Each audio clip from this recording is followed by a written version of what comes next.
On 24th March, PM Narendra Modi announced a complete nationwide lockdown of 21 days as a preventive measure against the COVID-19 virus pandemic in India. At that time, the number of confirmed positive coronavirus cases in India was approximately 500. After 21 days, on April 14th, the lockdown was further extended till 3rd May with a conditional relaxation in some areas which were less affected. But was the 21 days nationwide lockdown really effective? Did the new rate of infections really reduce as a result of the nationwide lockdown? A comparison of the rate of daily increase in the number of COVID-19 cases before and after the lockdown can shed some light on the effectiveness of nationwide lockdown by the Indian government, but at the same time it should not be forgotten that the number of infections have also increased rapidly during this 21 days lockdown period as a result of the super spreading events like Tablighi-Jamaat in Delhi. With that information, let's look at the statistics. 3 weeks after the lockdown was announced, the rate of growth of new COVID-19 cases has come down in India. While Kerala has led the country in containing the spread of the coronavirus, other states like Maharashtra and Madhya Pradesh have seen increases in the average daily new infections despite the lockdown. Among states that have over 50 cases, the rate of new infections during lockdown is the slowest for Kerala. Also, Tamil Nadu, Andhra Pradesh, Rajasthan, Telangana and Karnataka were among the states that have slowed down the rate. Punjab has seen the most drastic decrease of rate by 53.1%. But the number of cases has shot up in the 3 weeks under lockdown in states like Madhya Pradesh, Bihar, West Bengal and Gujarat, which had almost no cases even prior to a week before lockdown. The average daily increase in cases in Madhya Pradesh and Bihar is greater than the national average of 15.7%.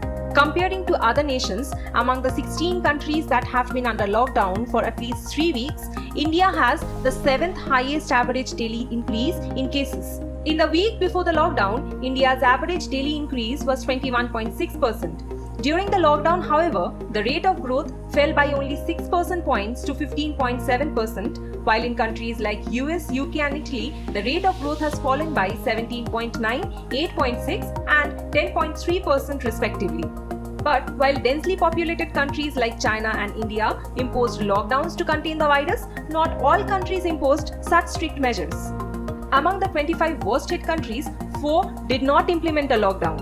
2 of these, South Korea and Sweden, managed to keep their rate of new infections stable from the week leading to when India applied its lockdown to 3 weeks later when the first phase of India's lockdown ended.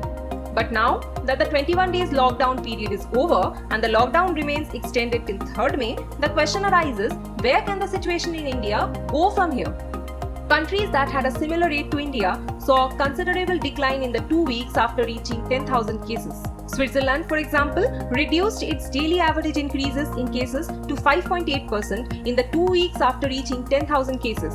In the week leading up to reaching 10,000 cases, India had a daily average growth of 13.1%, which although indicates a slowdown in the number of infected cases, but if India continues at its current rate, it would cross 60,000 cases in just one fortnight. In conclusion, despite some commendable efforts, India still needs to drastically reduce its infection rate further. Needless to say, the coming few weeks are the most crucial for India's fight against this deadly virus. Thanks for being with Brief Insights. If you like this video, please do follow us on Facebook and don't forget to subscribe to our YouTube channel.